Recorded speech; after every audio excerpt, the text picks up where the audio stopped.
Oh,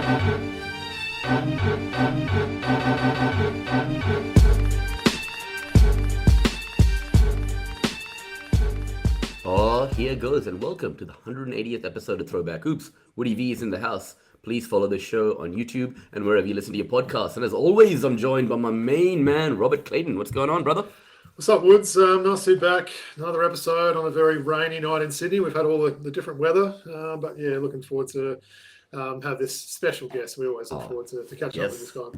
This man needs no introduction. This is his fourth appearance on Throwback Hoops. We've actually made this an annual tradition to have him on the show. Fresh from calling the NBL 1 East Finals, it is a very warm welcome to our dear friend Mookie Schiralli. What's going on, brother? Hey, thank you guys. It may be raining outside, but the sun is shining in here. Really happy to be here. Nice.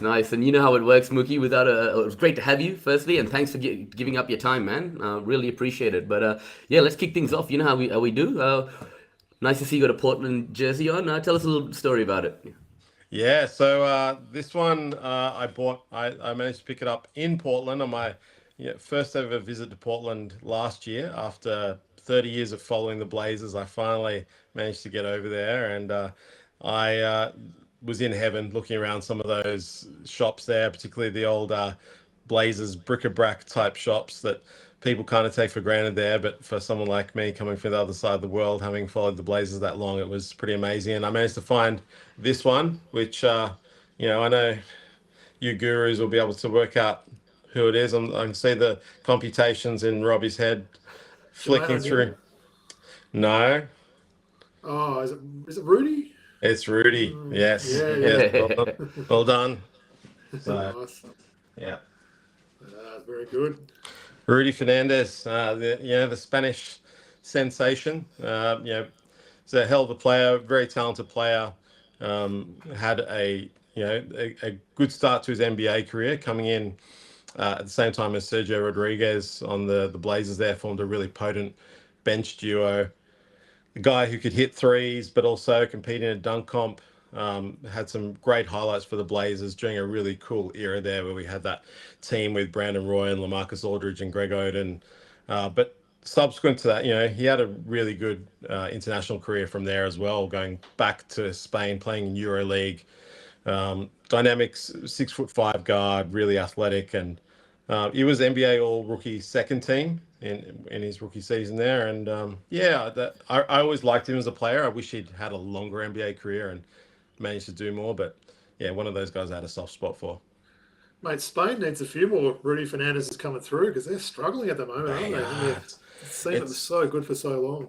Yeah, it's sad that now when we get a win over Spain, it doesn't mean that big a deal anymore. It's a shame they've become one of the expected victories. Yeah. Well, he was the last in that breed almost of that era, and they had a huge influx of players.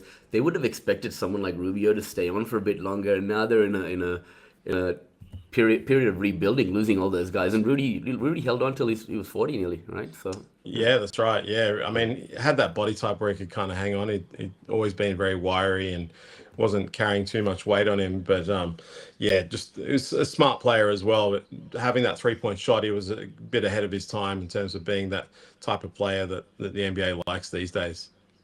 And I'll tell you what I remember when Rudy Fernandez and Patty Mills got together in Portland. The friendship they forged, the bond that they had, their YouTube videos, doing all of these ones, and So really fond memories I have of that team that you just mentioned. Thanks very much, Mookie, and that's great. Robbie loves the slightly, left field choice of a jersey, right? One that you wouldn't find on the shelf at a Foot Locker, right? So well done. That's it. Absolutely. All right, Clayton, what do you got for us? So I haven't done an NBL one for a while, so I thought I'd maybe do a bit of a theme. It's one of the teams we're covering today. A bit of a random one, another bit of a tight jersey. I had a lot of Thai food for dinner, but yeah, I'll show you what I'm rocking today. And Robert is wearing Melbourne United. Oh, Ariel Hukporti jersey. Yes. Not a bit European theme, the German sensation. That's right. And Woods, you didn't know I had this one, did you? I don't think I did. Yeah. It's fairly newly acquired jersey, but yeah, look a little bit on Ariel Hukporti. So the 23-year-old German played 25 games last season for the Knicks, averaged 2 and 2. Didn't get a lot of minutes there, but he was the 58th pick in the 2024 draft. After of course spending a few years with United, so he ended up playing 66 games. He obviously missed a season and played 2 other seasons. Had averages of 7 and 6, so didn't set the world alight, but this is a really young guy, of course. And wanted to maybe throw it back at you guys.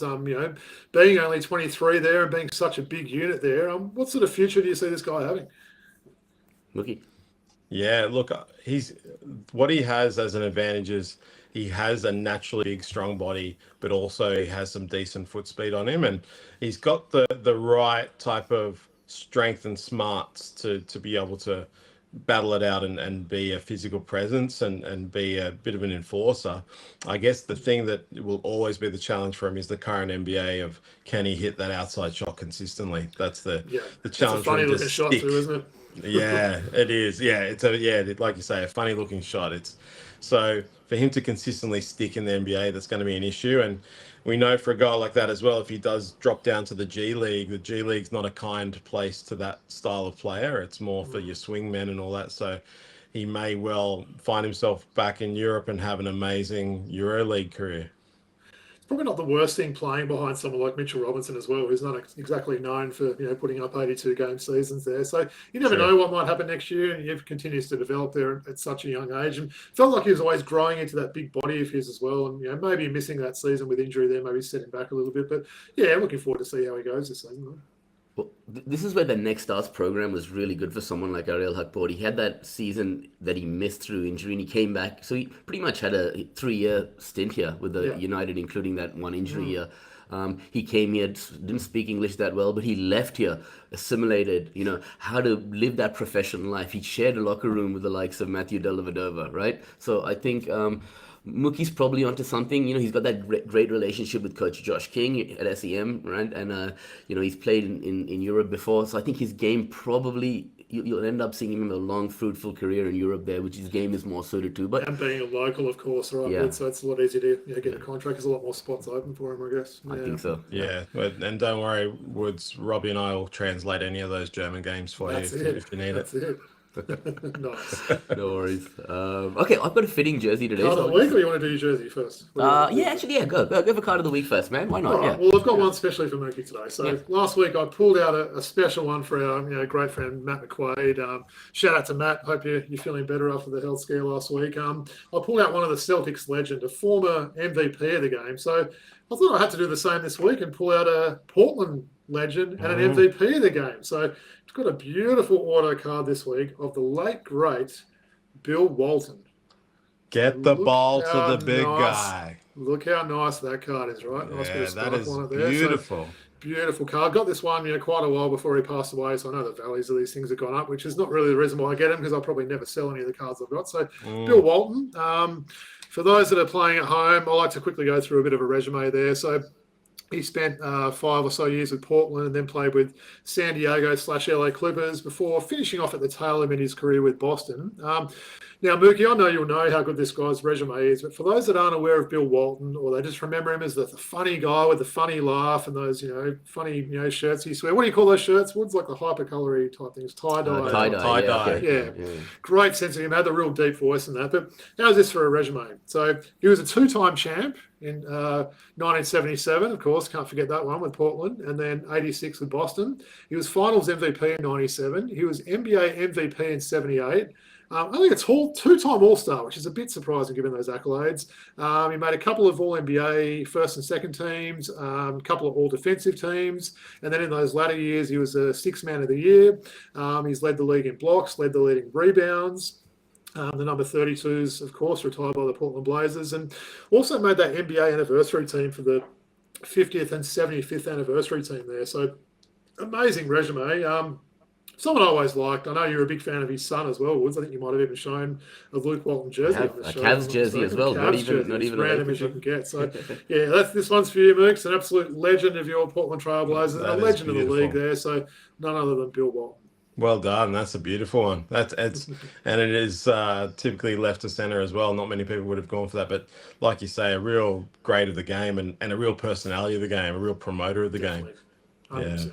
Yeah. And I don't think people don't realize those injuries, how he suffered through life, just, from getting up to go to the bathroom and things like that. He really struggled. And that story for the comeback, you mentioned that sixth man playing on that Boston Celtics team later in his career. It was just an awesome story to hear him come back. And what a sense of humor as well, right, Woods? yeah, absolutely. And yeah, I miss him, man. I miss him calling games, right? Definitely. And his witty remarks. So, yeah, definitely. All right, we'll throw it back to you. See, you're rocking a Thunder jersey, and I think there might be a bit of a theme behind this one, right? Yeah, for sure, man. Let me just stand up. Woods is standing up, rocking the OKC Thunder number 3, Josh Giddey jersey. And the Bulls hat. So, hot off the press. Yes, the 10th of September. There was some news today, right? News, yeah. So Josh Giddey re-signed with the Chicago Bulls on a 4-year, $100 million contract, ending a lengthy stalemate after being traded from OKC back in 2024. The deal fully guaranteed averages $25 million per season and locks Giddey in as the Bulls' starting point guard following a career season with the team. So yeah, glad they finally got this done, right, boys? Well, he asked for 30. They counted with 20, and of course, it always seemed inevitable it was going to meet in the middle there at 25. So, look, I think that's pretty good business for Chicago. I think someone that can put up those numbers like he can put up at 25 million a year is pretty impressive there. So, yeah, really looking forward to see how Josh goes this year. Thought he was looking really good towards the end of last year, and hopefully he stays healthy and he has a really good season.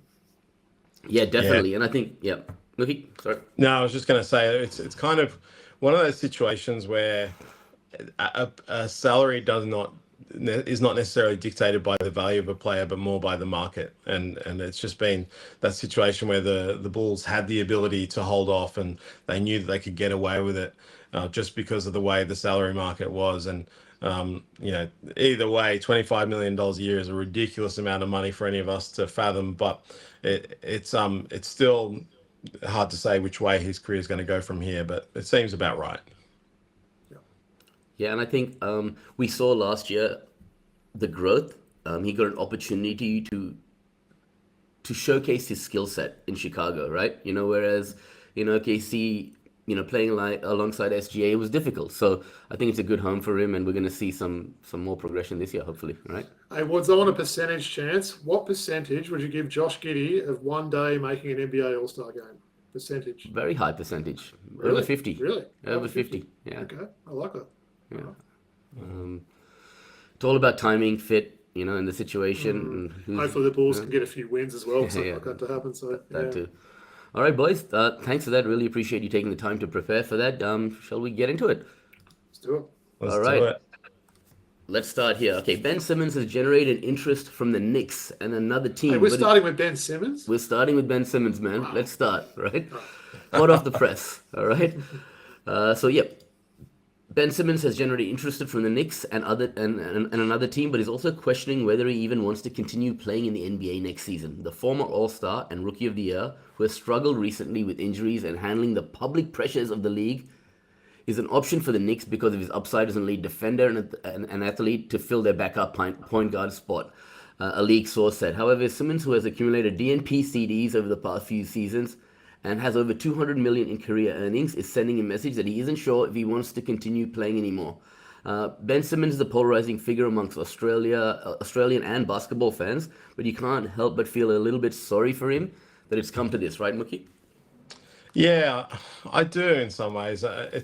It's a tough one, right? Because if you're looking from the outside without any self-promoting interest, you might say, look, I feel sorry for the guy. He clearly had a lot of talent, but clearly it does appear that mental health has been a big part in, not to mention his physical health as well, but it feels like mental health has been probably the primary driver in what has been the downfall of such a promising career. We can all pinpoint that moment in time, that point where he passed that ball under the basket to Matisse Thybulle, and that train wreck of post-game presses where both Joel Embiid and Coach Doc Rivers threw him under the bus, which I thought was horrific by both of them. Like, you'd say whatever you want to say to the guy behind the scenes, but the way that was done was really low class by what it really feels like a low class club to me. But that said, I mean, I've, with self-interest as a Boomers fan, above all else, I've had a lot of, taste for the guy over the years, just due to the way he has seemingly not shown up when he said he would, and kind of just not been as committed as he could.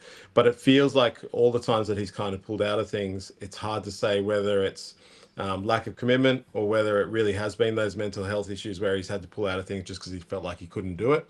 But looking from the outside, it's always distracted. He wanted the glitz and glamour. He wanted to be a superstar. He wanted to be seen at all the events. He wanted all the fashion shows and all that stuff. And he wanted to be LeBron before he was LeBron. And it's a shame. I was such a big promoter of his for a very long time because I just love his style of his game, in the same way as I love Josh Giddey's game.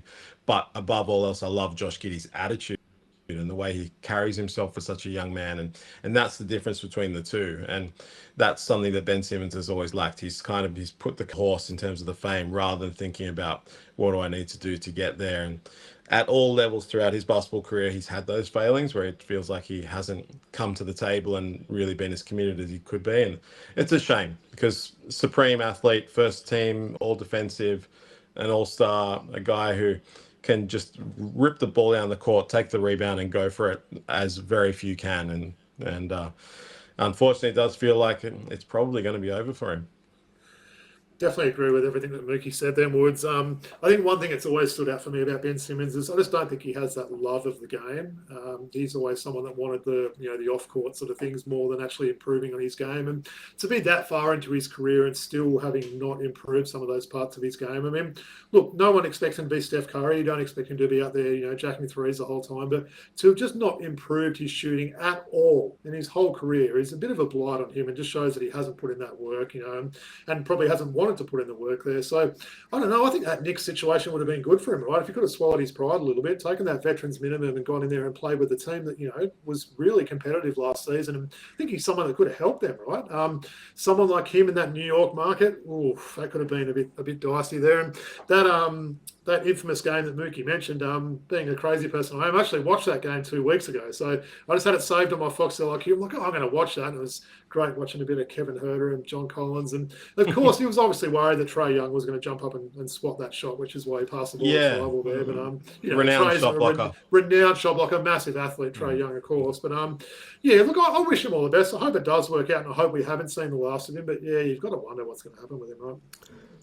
You guys make terrific points. And leave the basketball side of things aside for a second. Mookie did mention that mental health thing. That's something that's very close to you and my heart, Robbie, right? And early on when he had claims of having mental health issues, everyone laughed at it. He's lying, is he telling the truth? Which is not fair at all, right? And you think about that one game, that moment that in his life. During that time, he's going through some family issues internally and stuff, right? So that was a catalyst for before that moment, that period in his life and after, right? And it's really been a struggle for him after that period in his life. So spare a thought for him. We just want to make sure he's all right. I'm sure that before all else, that comes first, right? And then will we see him play again, maybe here in Australia? Yes or no? Quickly. I don't think he's coming back here. I don't. You got to think of motivations, and like we kind of said, and I agree. I don't think he has that passion for basketball, at least not at this moment in his life. He may have at some point earlier in his life, but it's probably also, it's always been something that has come somewhat easy to him physically. He had an advantage over a lot of other kids, and so it's been the meal ticket, it's been the pathway, but maybe never had to get there as what a lot of other people. And it just doesn't feel like he wants to do it either, just to keep on enjoying the game at an NBL level or to use the NBL as a stepping stone to NBA. Neither of those seem true. I think we'll see him in fashion parades and other types of things, and I think basketball might be done. Well, let's see how this plays out, guys. Thanks for your comments there.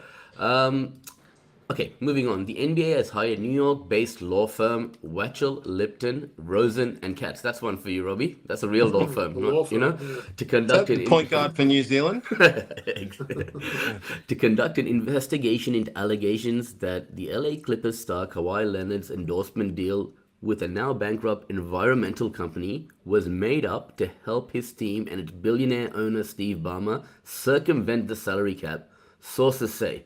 Now, Robbie, let me come to you on this one.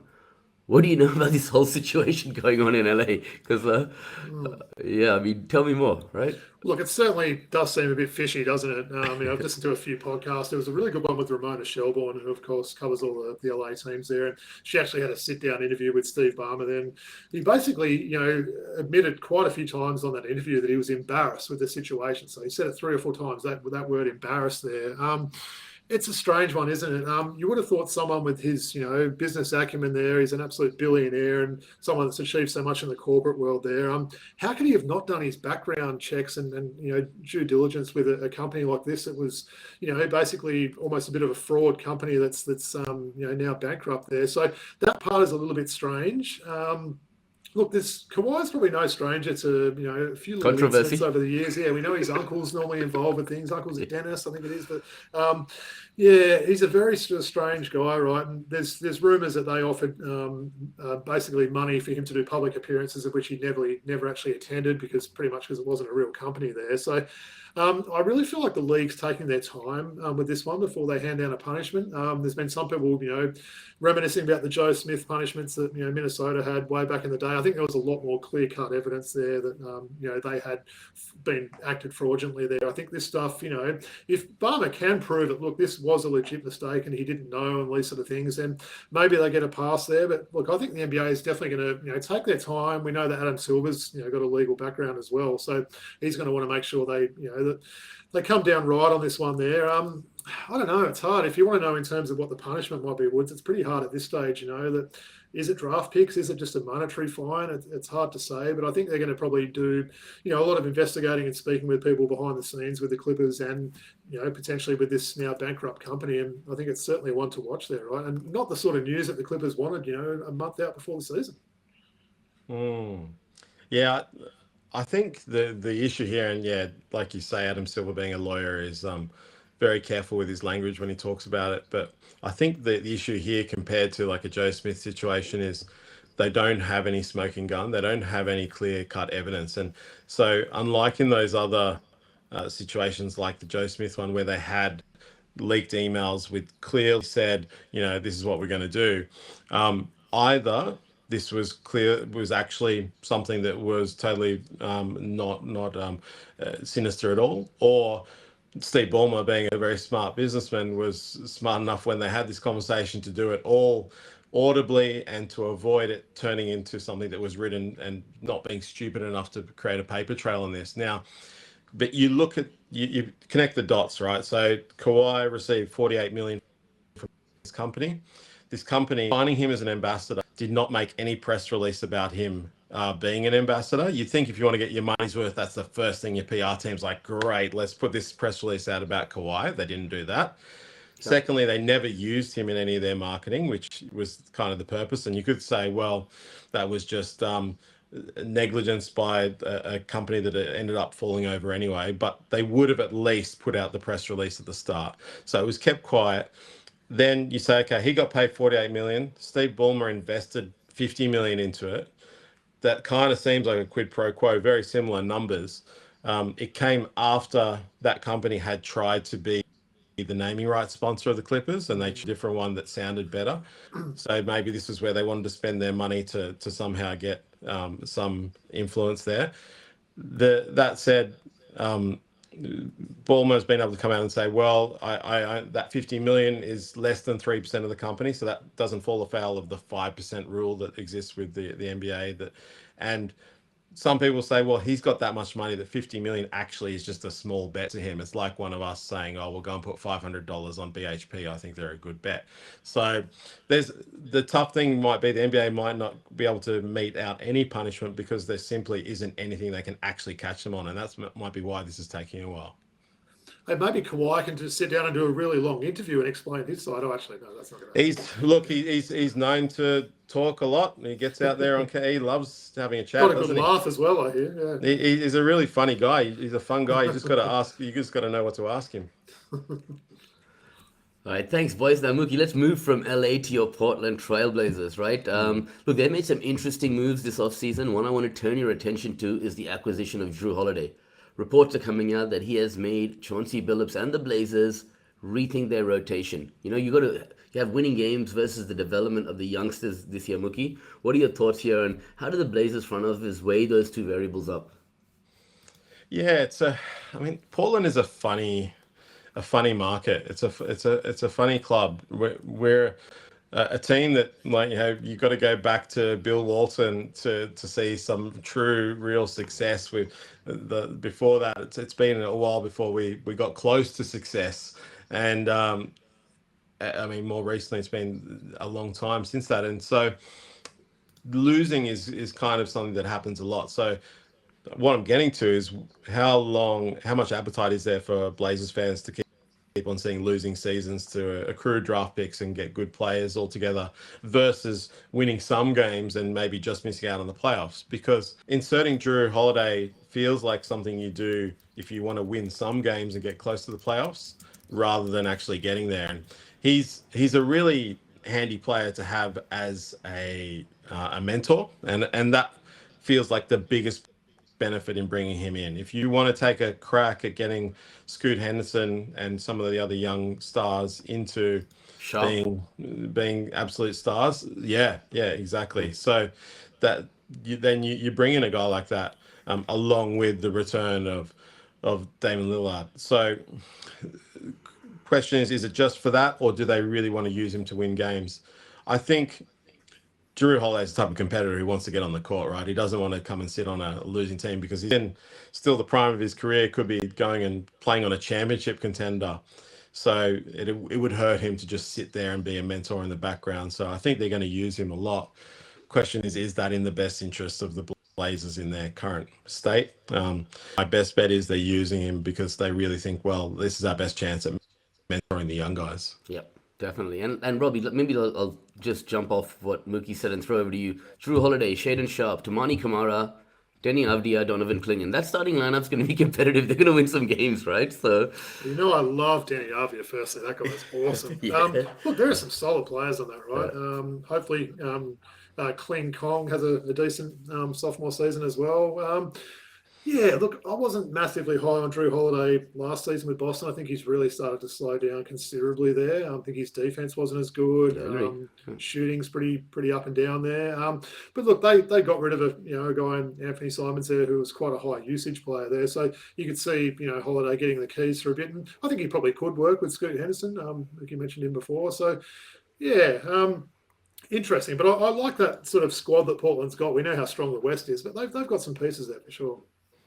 Yeah, definitely. Yeah, and I think this year Duop Reith is still on that roster. Matisse Tybalt, these guys might get an opportunity to play a little bit more this year. Mookie, yeah? I hope so.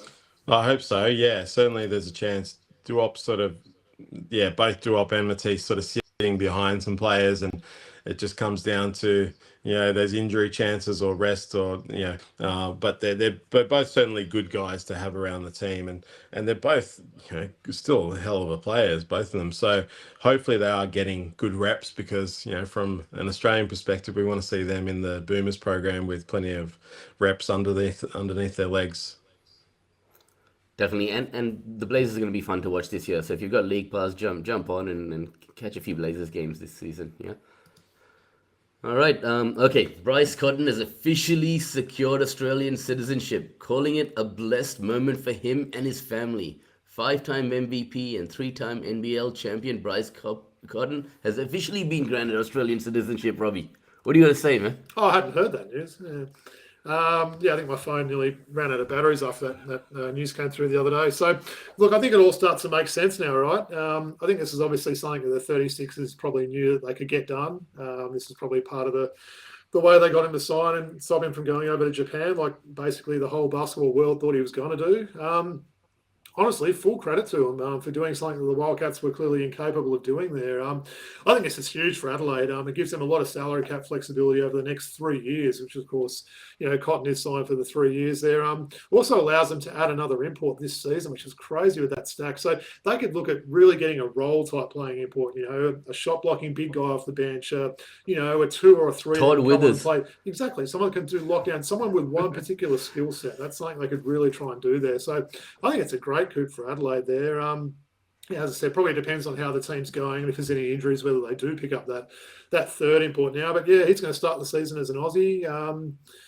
I don't know how I feel about it, to be honest. It's probably just sums up how everything went there. But like I said, I think it does make sense. This was obviously something that they knew they could probably make happen, but I don't think anyone thought it would happen this quickly, and it's probably not a great look on the Wildcats. And without ruining the next thing you've got on the run sheet, it was basically the same day that the Wildcats announced their new import signing was the day that Bryce got announced as Aussie Bryce. So crazy timing, but yeah, all the best for him, I guess.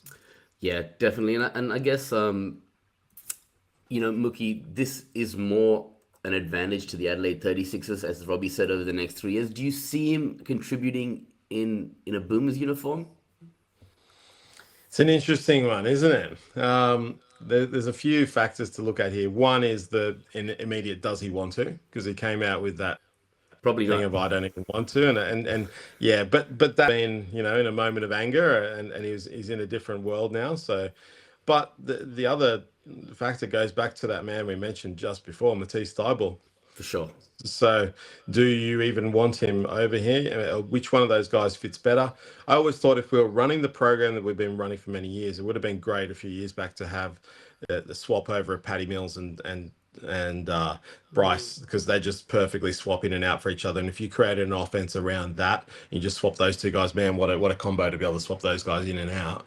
Pretty similar players, aren't they, when you think about it? Very similar, just that ability to just get hot and run around off screens and hit threes, perfect swaps in and out. And as another team defending that's just impossible. So then you look at, well, if we're going to keep Matisse, what role does he fill versus some of the other guys we got? We saw. Does he want to come back either? Yeah. Yeah, well, that's right. I think maybe he'd fine because the source of that has gone. So for sure. The ones that cut him are gone. So, but you look at how the emergence of Dyson Daniels and how much he's done, with your Atlanta Hawks and what he did with the Boomers and that sort of player and some of those other guys we've got there may make Matisse less required as well, given his lack of outside shooting. So a lot of question marks but it all comes back to, does Bryce even want to play? Hey, Woods, do you want to quickly explain why we're doing this comparison with someone like Thybulle? Because there might be people saying, what are we talking about? Thybulle's an Aussie as well. Yeah. Because they're a naturalized Australian, the FIBA rule states only one of them can represent the country, right? And to your point, you talk about all those guys, Giddey, Exum's still around, Daniels, Josh Green, right? Tyrese Proctor's around for the next few years, right? You probably think Thybulle maybe fills that role a little bit better than say, a Cotton who's in his... He's aging now, right? If Paddy's not playing, like we said, that could just be a ready-made microwave guy off the bench that you bring interesting. on, right? Interesting. Yeah. Okay, so while we're on the topic of Bryce Cotton leaving Perth, you just mentioned that a day later they announced their signing. So let's move to that. Mason Jones, 6'4" American shooting guard, is finalizing his deal with the Perth Wildcats. In fact, I think he just did finalize it. Jones is coming off a season with the Stockton Kings, the Sacramento Kings NBA G League affiliate, as a two-way player, where he averaged 23.6 points, 5 rebounds, and 7.8 assists per game, while shooting 44.7% from 3 on 8.4 attempts per game. The 27-year-old led the Kings to the 2025 NBA G League Championship and was named the G League's final MVP. Over to you, Robbie. Tell me what you know. Yeah, well, look, firstly, I'm glad that the Wildcats finally filled up this spot, because this seemed like it was one of the longest import searches I remember for a long time, right? A little bit surprised that the headline is 6'4" American shooting guard. I really thought they were going to probably go more for that one, but I think probably the reason for that, they're really trying to build that big team. We've talked about their front line, how big that front line is. And to have a guy like this, I mean, he's got a pretty big body on him. Kind of gave me initial thoughts for someone like Jermaine Dollar-Beal, that sort of big-bodied sort of guy. I know there has been some comparisons for Trey Kell as well. And tell you what, if he's half as good a player as Trey Kell, I'd be pretty pleased there. But look, I know he did have a stint overseas, and his numbers weren't quite as impressive as they were in those G League stints there. And we know the G League's not a lot of defense played, a lot of free-flowing offense, and people worried about their points and that there. But so I'm a little bit sort of maybe confused. They didn't go for that natural point guard, someone that might maybe not need to average as many points, but could average close to 10 assists. But look, his highlight package looks good. His resume is pretty good. He's an older sort of guy. He's been around a little bit now. I think he was maybe in the 2019-20 NBA draft class or something like that. So 27. So so it's like a veteran player. Look, I hope it goes well. He's got a week and a half basically to get used to this team now, and we'll see what he can do, right? Yeah, definitely. And Mookie, I'll just throw over to you in a second. But yeah, shooting guard, averaging 7.8 assists per game in the G League last year. So That's obviously G League assists though, right? When they're using about 10 seconds of the shot clock. But do you see a bit of Jermaine Dollar-Beal from what you've seen so far? Woods, can you see? Yeah, I mean, yeah, definitely. I'm hearing DeJounte Murray, a poor man's DeJounte Murray, long arms. He's going to rebound well for you at 6'4". He can do a little bit of everything on play both ends of the floor. Yeah, so I think you got Ben Henschel there who can share the ball handling duties we talked about last week. So I'm Mookie. Yeah, I mean, you make a really good point about the really big lineup. When you put a guy like Henschel out there with him in the backcourt, and then that huge front line, it brings back memories of the Great Wall of Lahoff, Crawford, and Fisher almost. I mean, that's almost blasphemy to say, I know, but the Perth lineup is big, and that is an interesting approach to take as opposed to going for a Derek Walton Jr. type point guard. But watching that guy play, he gets up shots from really deep. It looks like he has really good strength about it, and just a guy, he can have someone in his face and stand from 40 feet and still get them up. Obviously, watching highlight packages hits differently to watching 10 games into the season when Perth are in a slump and everyone's calling for John Riley's head. But it's going to be interesting to see. He makes the assists as well. Good point. I'm not sure where was it, Turkey or somewhere where he averaged about 8 points a game, and that is always concerning. But you don't know the circumstances, and that always changes. And G League is very different as well. G League somewhat similar to Australia, but once again different. So it's going to be on him to prove it. But that said, it's not like he's coming into a team where he doesn't have much other support. At the very least, he can just get the ball into the front line guys and let them go to work until he gets his feet under him. Hey, Wood, you mentioned it's the Sacramento Kings G League affiliate. I wonder if Drake Yu is still associated with the Sacramento Kings. I know he was for a little while then. He could have been someone that gave some pretty good intel, I would have thought, for the Wildcats with his, his time that he had with us there. So, yeah, looking forward to see how he fits in for sure. They're not going to have rebounding problems this year. The Perth Wildcats teams of previous years, we always were hard on them. Yeah. They're going to be crashing the glass, man. This guy can rebound from the guard position, 5 rebounds a game, even at G League level is very impressive, right? So, all right, thanks, guys. Without a further ado, it's a tradition, as I said, the Melbourne team previews we have, and we bring on Mookie's down for the last couple of years. So yeah, really excited. Both teams very active in the off season. So I might just start off here with United, and Robbie, I just throw over to you to go through the depth chart. Yeah, rightio. So Melbourne United, so of course coached by the great Dean Bickerman. Look, some pretty big names coming back, of course, in that backcourt in Chris Goulding and Shea Illy. Also got some bench guys like Cole Bowen and Tanner Krebs coming back. Look, a lot of incoming. It's quite a bit of turnover with this one. So Dash Daniels, who's going to be their next star. Fabian Krislovic has come over from the Jack Jumpers. Finn Delaney returning back to the NBL, the Kiwi, which is great to see. They've got Jesse Edwards, Malith Matchar, if I'm saying that correctly. Milton Doyle, of course, the grand final hero from a couple of seasons ago from the Jack Jumpers. Then we've got Nicholas Tata. We've got Tom Wilson, which is great to see him coming back from recently playing AFL there. And then Tyson Walker, who's got a lot of high hopes coming over from the G League and one of their imports there. So, look, a lot of people are high on this team. It's a pretty solid depth chart, isn't it? So we've got Walker and Doyle. So you've got the import backcourt there. You've got CG43 at small forward. Not sure how I feel about him playing the 3, but anyway, Finn Delaney at the 4, and then you've got Jesse Edwards, who I mentioned before, at the 5. Quite a good lot of bench depth as well. So Shea Illy off the bench, Dash Daniels, and we know those two are going to be a formidable defensive combination there. Just some solid veterans, right? And guys like Krislovic there, and Tanner Krebs, those guys you're not going to lose much when they come on. Cole Bowen, who's a pretty solid player there. So yeah, I'll hand it over to you guys. Yeah, look, it's a team where I think they kind of cover all the bases. When you look at a team, you want to have a distributing point guard. You want to have a go-to guy like Doyle who, can get a big shot off. And then you've got Goulding to do that as well, regardless of where he's had in his career. You've got a guy in Edwards who I see as somewhat similar to a Tyson Chandler type. There's a real rim runner, long, gets rebounds, can get up there on the alley-oops. And then, Finn Diesel, that's still a question mark for me as to what version of him we're going to get this season as he comes back in. Is he that athletic guy? He's getting a bit bolder? What version of him? But that said, you got Bowen and you got Chris Levick there as well in those big man stocks. Really good bench. I mean, Shea Ili, I hope the concussions are not an issue for him this season and he's able to get out there and perform. I hope to see that Dash Daniels can perform at this level. We'll see how many minutes he gets. That might ramp up as the season goes on. A guy like Krebs, we know what he can do at NBL 1 level, and he's still maybe yet to really prove that at the NBL level, but we'll see. So they've got a strong bench. Probably the biggest question mark is how well Walker performs, and even bigger than that for me is what happens if, God forbid, an injury happens for Edwards, because that's the one that they can't really fill if something happens there, because you're suddenly missing that defensive presence, that shot blocking presence. Chris Levick will do a serviceable job, and he's a really smart, a hard worker, but isn't going to present that same shot blocking threat. Hey, Woods, let me ask you, I know you watched every second of the recent NBL Blitz, but what were your thoughts on Walker and Edwards, and how do you see those two coming into the season? Yeah, look, I mean, Edwards potentially could lead the league in rebounds, right? I agree with that Tyson Chandler comparison.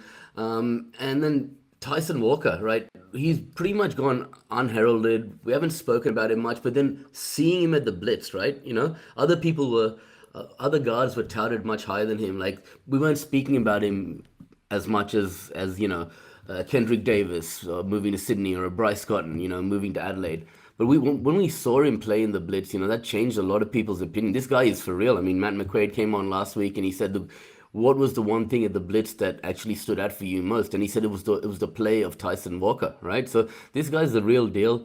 And the thing about this Melbourne team is they become such a consistent franchise. Every year, okay, some guys leave, they lose Dellavedova, they lose whoever, right? They'll retool, they'll bring guys in, high character individuals, and they're always going to be competitive under the tutelage of Dean Vickerman. And so that brings me to a question. Milton Doyle, right? After a great career, a championship winner in Tasmania, he's the perfect Dean Vickerman guy. All the X's and O's, he ticks those boxes for him. So what kind of impact is Milton Doyle going to have with this franchise, boys? I like that change of scenery for Milton Doyle. Look, I think it was one of those ones. I think they probably needed to move on from him, Tasmania, along with Jordan Crawford there. And I think he's going to be refreshed, playing under a new coach there and playing in a different system there. So I think they're getting a good player there I think he's probably up for a bit of a bounce back season.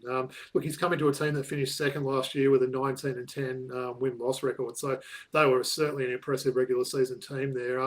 Maybe he's that player that can, push them over the edge. They've certainly had enough grand finals lately there, but I like that. I think he's going to go well in this system.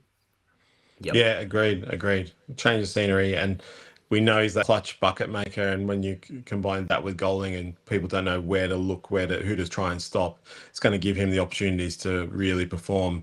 Maybe he didn't always have those same opportunities in Tassie. I know he had Jack McVeigh there, but still, and that change of scenery could be good for him. And it's great him being that combo guard who can, when Walker sits down, him and Ili can share the balling duties, or whether it's Wilson who comes in or Daniels comes in.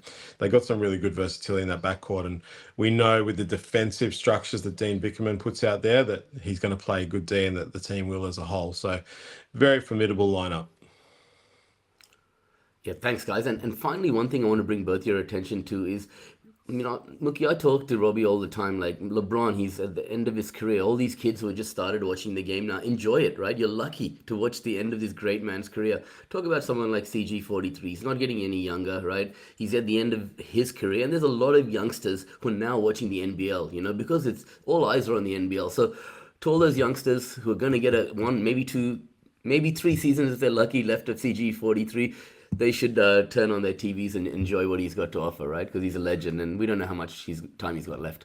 Exactly, especially with the way he played last season as well. I mean, look, he's lost a little bit of athleticism, but he's never going to lose that shot that he's got. And I think playing with some really, impactful players in this team could potentially open up more shots for him there. So, yeah, I think anyone, whether it's a fan or a player, try and just enjoy these last few years he's got. Yeah, really good point. I try to catch myself and realize that sometimes you take players for granted, particularly when they're at their peak, particularly if you kind of don't want them to succeed because they're competing against your team, but you got to really enjoy it. And I know I did that with Jordan back in the day against Drexler, and I hated Jordan, but then later on I was like, wow, I got to watch that. But to see CG43 in person, and I have to say, early on in my writing career, blogging career, and he was one of those guys who was really friendly and just, a good guy about things. And you appreciate that the players that do that. You remember that. And that was something, he comes across as a some people think arrogant, but I think it's just a confident guy. He's just an elite confidence guy. He's actually not a dick or anything that some people might think. He's a good guy and just an amazing player.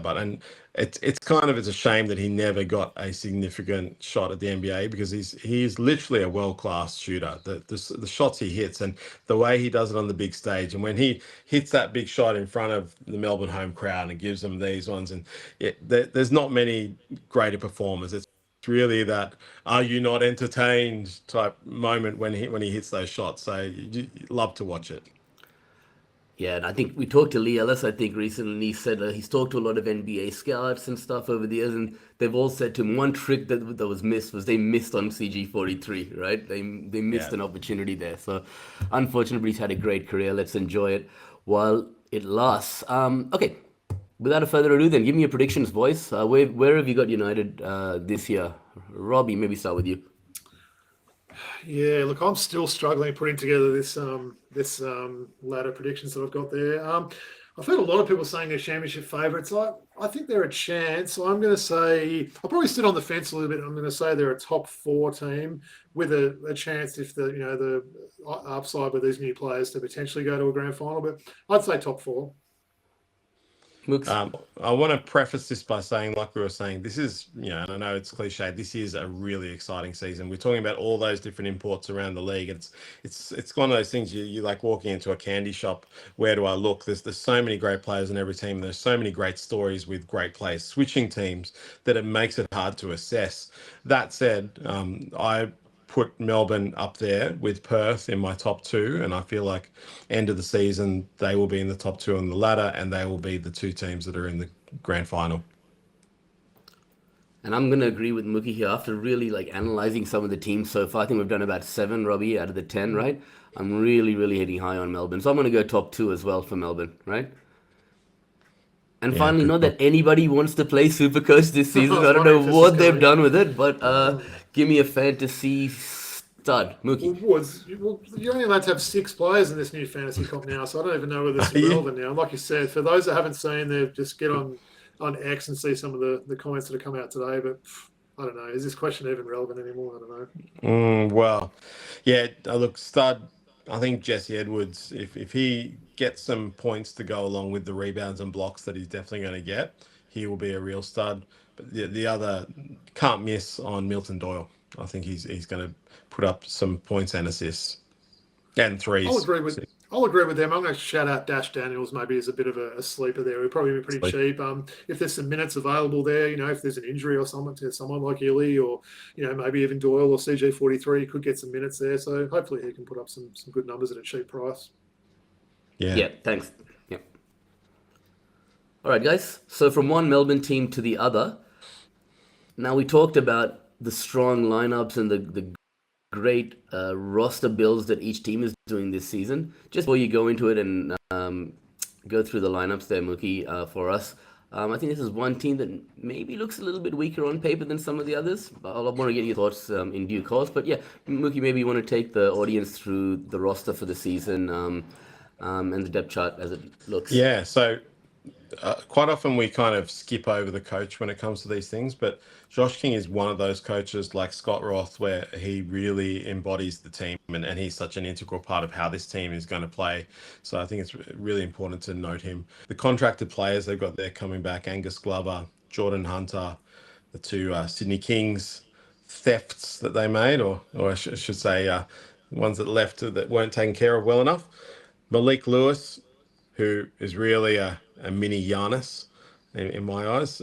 Nathan Sobey is back again. Owen Foxwell, more on him later. Then incoming Aketchalia from Melbourne. Daniel Foster, who comes in from the University of Nevada. DJ Mitchell is back again, son of famous Mitchell, formerly of the league. Mike Mitchell, Gold Coast Rollers and Brisbane Bullets. And did he play for another team as well? No, but he put his hand through the backboard, didn't he? He did. Yeah. Ellis Bigger, from Melbourne Tigers, NBL 1 South. Gorjak Gak, can we call him a hotter Gak as opposed to a colder Gak? Or come from the Jack Jumpers. He was a really good signing. Hunter Maldonado, he's an interesting one. Big guard, comes in as a 2024 G League champion. 6'6", 26 years old. He's at that good age where he's had some experience. Really good college career in Wyoming. He's an interesting one who seems like a real Josh King sort of player. He's got that size to play across the board. John Brown 3. So I went down to the NBL Blitz and he impressed me. Perth fans feel a bit hurt about this one. I'm sure that he finally got signed into the league after what happened in years gone by with them, but he's a huge signing on the defensive end. And then Vrens Bleibenberg, the Belgian, a really interesting one. I'm a real fan of him as like a longer Detlef Schrempf style player, but having watched him at the Blitz, he might have a slow start, and the other thing is maybe he's not the perfect fit for a Josh King roster. He just might not have that defensive mongrel in him, but an amazingly multi-talented Swiss Army knife, or Belgian Army knife, I should say, that can do it all. And so they've got that real changeable roster, which is interesting. So you look at that depth chart, Maldonado at the point guard, really big point guard.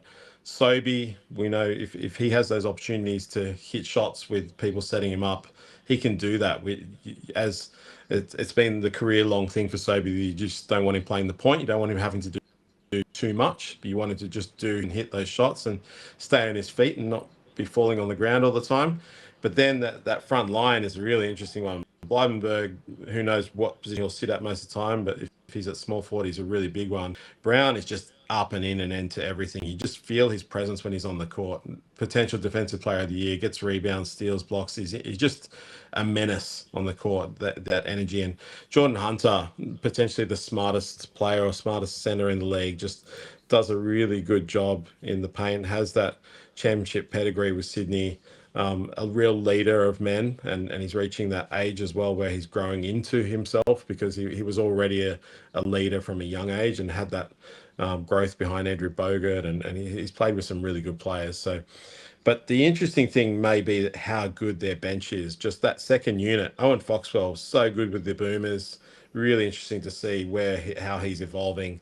Such a smart player, so much energy and speed, and he comes across as a guy who seems lightweight or seems like he plays too fast, but he plays with incredible poise. And you look at the family he comes from, with parents who are into the game. His mum, a really good player, a coach of his, and then the three sons, the three Foxwell boys, all playing at a higher level. The youngest one may well yet be the best one. Then you pair him with Angus Glover off the bench, the firecracker. Malik Lewis, he's got a man's body about him for a next star. He's just so strong. I call him that mini Giannis. He's got that real presence about him on the court, and he's got a real beam that he wants to be a defensive player of the year or a defensive first team player. DJ Mitchell, another one who's got some talent, can be a bit hot and cold, but will hit those outside shots. And as I mentioned, Gak is a really handy player in the paint. So their second unit could be powerful as anything. What do you guys think? Yeah, I've got to say, I feel like I'm saying this with every team, and thanks for that, Mooks. But this roster I quite like, and definitely agree with you with that bench there. I think, look, if you were to start Foxwell, Glover, Lewis, Mitchell, and Gack there, it wouldn't be a terrible starting five. No. But, I like some of the size they've got. Even that three-headed combo at centre there with Hunter, Gack, and Ketchalier. I mean, Ketchalier is a pretty decent player coming across from their rivals United there. Look, I think probably the small forward, that's the one. So Blygenberg, is that how we're saying it? Yep. He's the one. I think if he does pop, that could decide how they go. There's rumours he's looking for real estate in Melbourne at the moment, and he's pretty much not going to get a place with a fence around it because he doesn't do defence. So, we'll see how that goes there. Look, Sobey, like you said, maybe not having the ball in his hand as much with Maldonado controlling the paint and Foxwell giving pretty good backup, that might suit him. So, yeah, man, I don't know. I don't know how we're going to do these ladder predictions, Woods, because, look, this team was pretty good last year, perhaps a little bit under the radar. They came fourth, 16-13 record. They actually had the second biggest points differential in the whole league after Illawarra, which I thought was pretty impressive there. So, look, they've retooled pretty well, I think. Obviously, a lot of incoming players there, but yeah, I don't know. This is one where I don't really feel like I have a good read on them. I'll maybe answer the question before you ask, Woods, in terms of ladder prediction there. I mean, I don't know. I mean, they'd definitely be pushing for that top six chance there. Could they finish third or fourth? Yes. Could they finish seventh or eighth? Yes, as well. So that's kind of where I feel with these guys. How are you thinking about them, Woods? Firstly, great comments from both of you guys, right? And one thing Mookie did actually mention is you've got to mention the coach. Josh King, he came in last year in a difficult situation and really got that team humming in the back half of last season. He's got the belief of his team. When you look at who he's recruited, Maldonado, a guy that he's encountered in Germany before, right? Blygenberg, Belgian. We don't do this in Australia. We don't bring a little-known Belgian guy to come and play as an import. This is that Josh King, fingerprints on the recruiting of the team. Then John Brown III, a journeyman, right? A guy that's come from playing in Europe. So, yes, you got some great Australian talent here. I agree to see all those guys, Foxwell, Glover, Hunter. It's great, right? But who's the guy who's going to take over, man? You need to give someone a ball in the fourth quarter or someone to give you a big game, right? There's no one really here, right? Yeah, and then for me, that's the thing that this team is missing. And if you look at all the other teams, there is that guy, right? Now, tell me, am I wrong? Who's the guy? Who's the guy on this team? I think it's a good point. I can see what you're saying there. Yeah. I mean, Sobey will probably think it's him, right? Of course he will, but that's not going to be good for anyone. No, it's probably not. At this stage of their career, you probably don't want Sobey being your go-to player in crunch time there. Look, maybe it's Maldonado Woods. Maybe he's a guy that sort of puts the team on his back there. He's got pretty high expectations, and he's had a pretty good successful career so far over there. But I get your point with that one. There's not that one player that really stands out, but maybe it's going to be a strength in numbers thing, and potentially they can all be that guy at certain times in the game. Yep. And I'll ask you guys for your prediction in a second. Just one more thing I wanted to say that Mookie did raise about Malik Lewis, my brother from Trinidad and Tobago, right? This guy had a really good learning curve last year in the NBL, right? And once again, this Next Stars program, what did I say? Fran Frischilla said Bruno Caboclo is 2 years from being 2 years away, right? Well, they get to do their 2 years here, right? Before going to the league, right? And so this year, I probably got that depth chart wrong. I'd probably start Malik Lewis ahead of Blygenberg looking at the... I don't think I'll do that, though. I think you're probably right with that one. See him as a six-man there. But yeah, you're right. It's a big season for him, isn't it? He wants to... he could have, declared for the draft this year, I believe, and he decided to come back. So, yeah, there's a lot at stake for him, isn't there?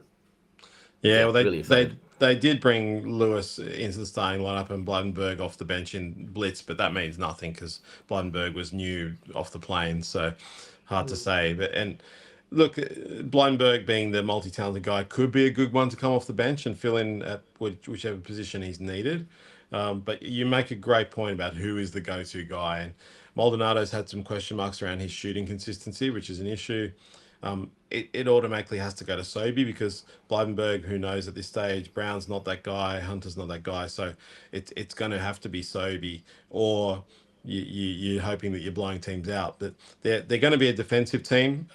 In previous seasons, if we're going to predictions, I've made the mistake last year of rating them really low, and I just didn't have any faith in this team. But I think the mistake there for me, that I don't want to make that mistake again, is in the coaching spot, what Josh King will bring to that. If I looked at this team with any other coach, I'd probably put them right near the bottom. But I am thinking could scrape into that 6 because of Josh King. Robbie? Yeah, look, I mean, I think I said before, Yeah, maybe just scraping into the top 6. I'm really going to have to try and work out who these teams are that aren't going to make it. I mean, yeah, we probably really need to give that some thoughts, don't we, through our predictions in the next couple of weeks. But yeah, I'll say just scraping into the top 6. I don't see them winning as many games as last year. 16 and 13 was a pretty successful season. I could see that dropping to a bit more of a 50% type record there. But they'll certainly be an interesting team to watch anyway. Yeah, I think the fall probably just out of the top 6. And if I'm going to hazard a guess, one of these imports is getting cut, possibly. Right? Ooh. What do you think? Which one? It won't be I Brown. don't know. I think Blydenberg maybe, right? Like, his inability to guard at this level, right? You probably need to bring someone in. So, yeah. If something does happen, if they're really struggling, they might bring in a scoring 3-man in his spot. Could be the thing. Yeah. All right, give me a quick fantasy stud, Robbie. Probably have to say Maldonado for the stud. Look, if I'm giving a sleeper as well, I'm not sure how well priced Owen Foxwell will be, but I can see him. He's such a confident player. He had a really good FIBA Asia tournament there, so maybe him. But yeah, probably Maldonado for the stud, I'd say, on that team. Looks. Yeah, it's a tough one. I don't think anyone here is going to be a real fantasy stud. I just don't know that Maldonado will make the shots that are required. The sleeper for me, is Foxwell, if you can call him that still after what he's done with the Boomers. But I think he could be that guy who explodes, and if he just gets that opportunity to play starters minutes, who knows? Yeah, maybe Brown if he gets all those defensive stats, gets the stocks and gets the rebounds.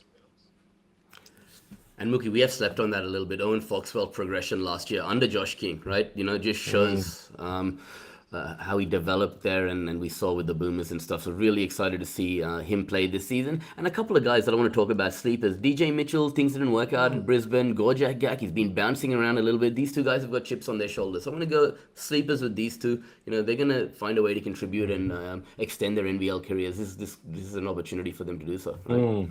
Yeah, Mitchell, I'm excited to see have another chance. Not quite sure whether playing with Manchester over in the UK SLB would have maybe worked wonders on his games. But you never know. He's certainly an athletic player there, and yeah, he deserves a second chance out here. Absolutely. Thanks, guys. And it's not long now, right? What do we got? A week and a day? What are the teams we've got left? We've got 2 teams to go, right? Yeah, so we're going to do Cairns and Illawarra, and we're done. Yeah. And then you're going to do some sort of prediction stuff we got to do, right? I better start thinking about that now. That's going to be tougher than ever. Yeah. All right, boys. Let's finish off with some true or false, shall we?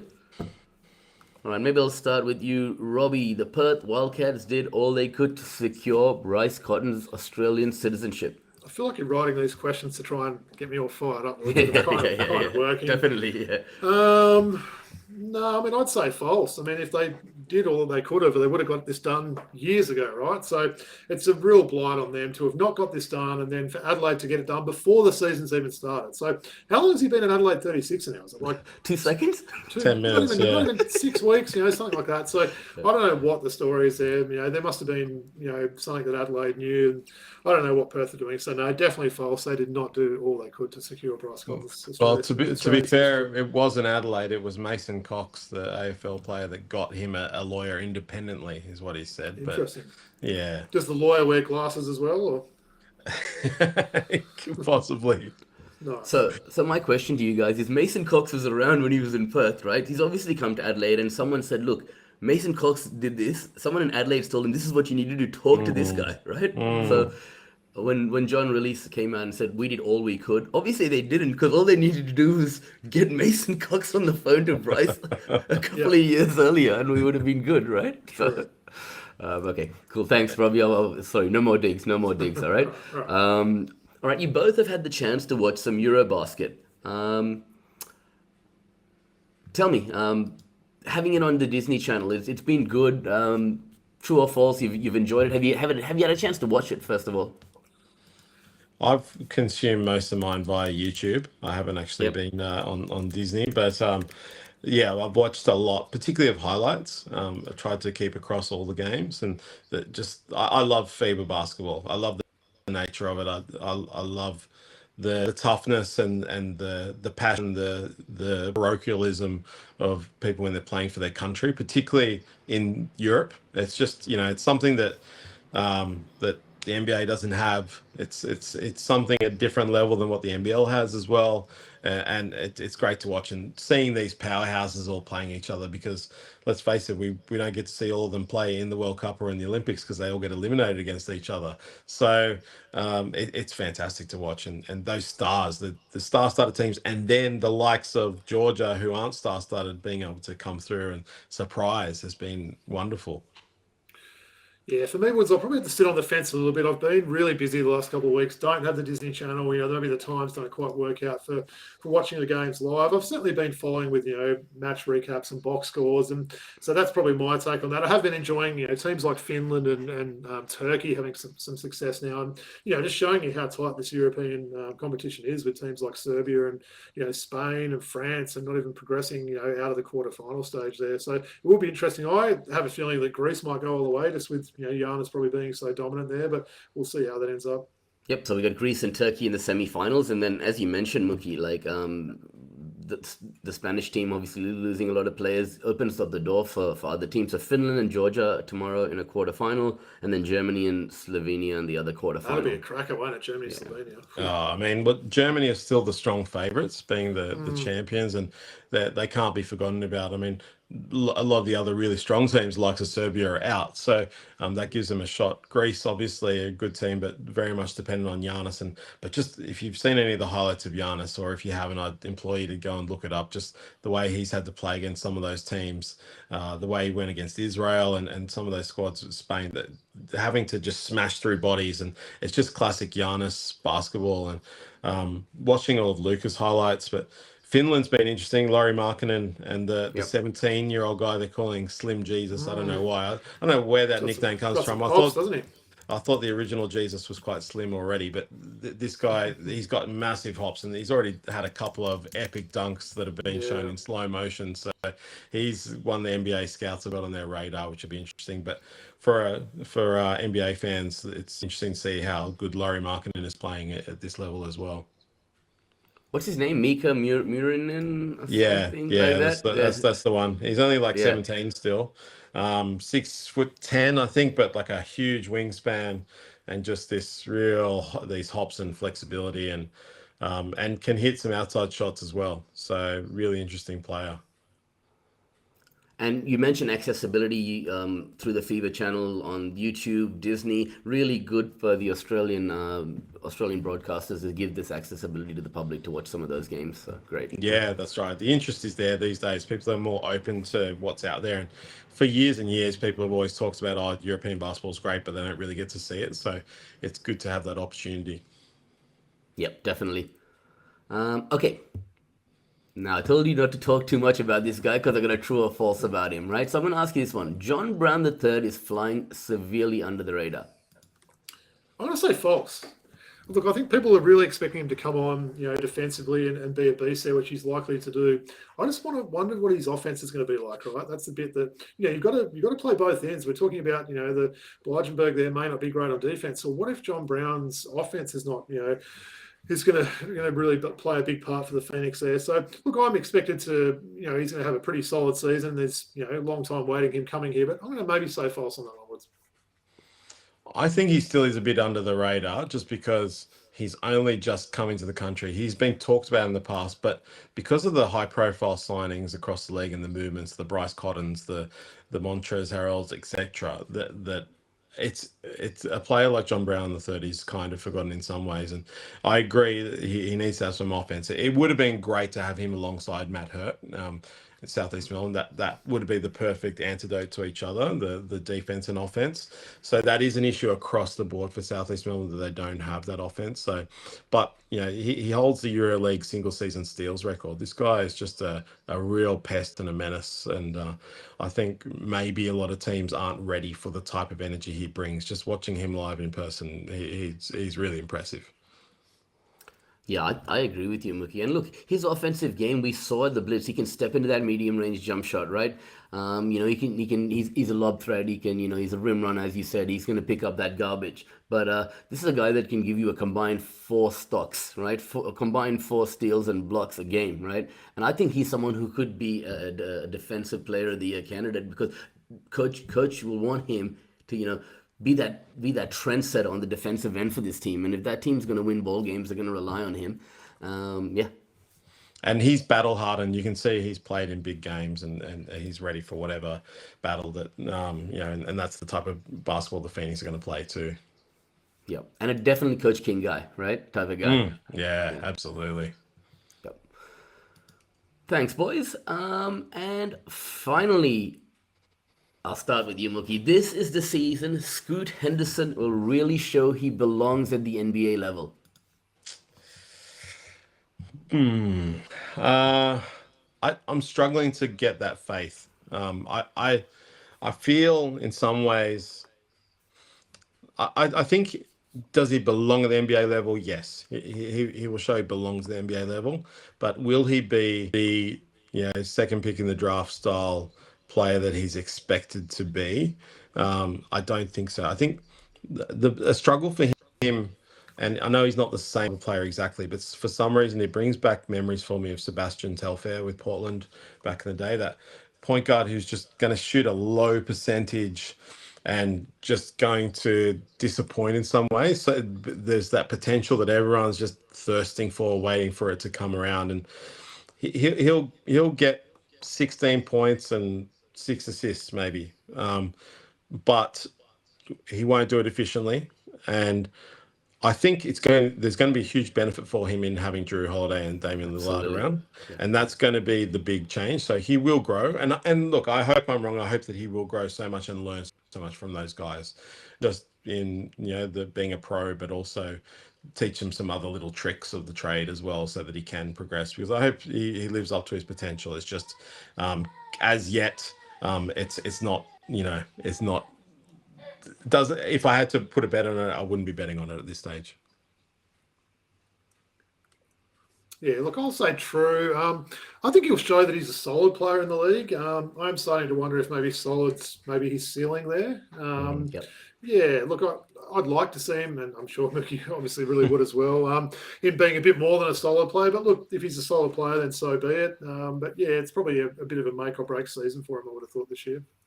Definitely. It goes back to that, are you going to let the youngsters play, and develop, grow through their mistakes? And as you mentioned, having those guys there in the locker room to help them along this year is going to definitely benefit them, because that's been something that's been missing last year, right? Not having that. So, Yeah. I really wish the best for him. Yeah. As you said, he's probably not going to live up to the hype of that draft pick, but still think he can have a solid NBA career. Yeah. Yeah. Thanks, guys. It's been a really, really, a show that we've covered a lot of topics, and it's been a lot of content. Really appreciate you guys taking the time to research and coming on. Mookie especially, man, it's such an honor always to chop it up with you. So thanks. Oh, thank you. No, I love getting on here with you guys. It's always fun, and you guys do so much. It's required viewing for me, or listening when I'm driving in the car to hear you guys, and then go back later and get on YouTube and see the jerseys you're wearing and the cards you're pulling out. So love it, and keep on doing what you're doing. I love being a guest, so thank you. Awesome, man. Great having the two co-commentators one week after the other as well, right, Robert? Yeah, that's right. Yeah. Robert, do you want to take the audience out with where we can be found, all that jazz? Yeah, so just a reminder, please make sure you like, rate, and subscribe on YouTube or wherever you listen to your podcasts. We can also be followed on X at Throwback Hoops. Woods, I don't think you put last week's ones out yet on X, so maybe do that in the morning before I get this all published. But right. Certainly we'll get this lovely Bill Walton card up. Instagram, throwback.hoops, email address, throwbackhoopspodcast@gmail.com. Also, for anyone that wants to pledge a couple of dollars on Patreon, we'd really appreciate anyone's support that they can give us. And Mookie, plug for you. Where can people follow you on X and whatever? Yeah, the best place is just at A Stern Warning on X. That's the best place to find me these days, unless it's behind an NBL 1 East mic just like my mate Robbie here. But that's a little while till we're doing that again. So, yep, I always like to have those conversations on X. So, yeah, thanks a lot, guys. No worries. Thanks, Appreciate it, Mookie. mate. And just a bit of housekeeping. Mistake I made last week. I hate to make mistakes, Robbie, but I did mention Cam Hoofner was on Forestville in NBL 1, but he was on the West Adelaide Bearcats, if I'm not mistaken. So apologize about that mistake. Very honest of you to own up to that mistake. I know we Yeah. just hope that no one listened to it, but no, I like it. And Matt McQuaid, just thoughts out to him. I know he's someone who's close to all of our hearts. So just final thought, you two, to Matt. Yeah, look, wish him a shout out. Don't get too excited with these Sydney Kings games coming up, but yeah, hopefully wish you a speedy recovery and look after yourself, mate. Yeah, we love Matt. We love you, mate. And as I've always said to Matt, I'm only the 5% to his 95% when we're commentating. So there's no way I can continue if I don't have him out there on the mic next to me. So get better and take care of yourself, mate. And don't watch too many Sydney Kings games because it's not good for the heart. Thanks, Mookie. Thanks, Robbie. Any final thoughts before we finish up, guys? How many more sleeps we got, Woods? Is it next Thursday or Friday Thursday, that starts? Thursday. So we've basically got 7 more sleeps. So 1 week to go, and yeah, just can't wait. I mean, yeah, watch some Eurobasket. That's pretty much the only hoops on at the moment. But yeah, can't wait for this season to start, and it's going to be huge. Cool. Yeah, and on Robbie, we'll see you at the Giannis tournament, watching the Kings. Yes. Well, I see there's about I'll be 5 there. more promotions to, like, it's like buy 1 ticket, get 5 free and all these other sort of things now. But, mate, they are struggling to fill that place up. Yeah. And no, I won't be watching that one, but I hope you guys enjoy it anyway. You going, Mookie? Yeah, I'll be there. Yeah, I did have tickets to both nights, but it's just the one now. But yeah, it'll be a chance to see Aussie Bryce out there. Yeah, definitely, man. Yep. I'll catch up with you on that day, hopefully. Yeah, good. All right, guys, from myself, Robbie, Mookie, and the whole team at TBH, until next week, it's peace out.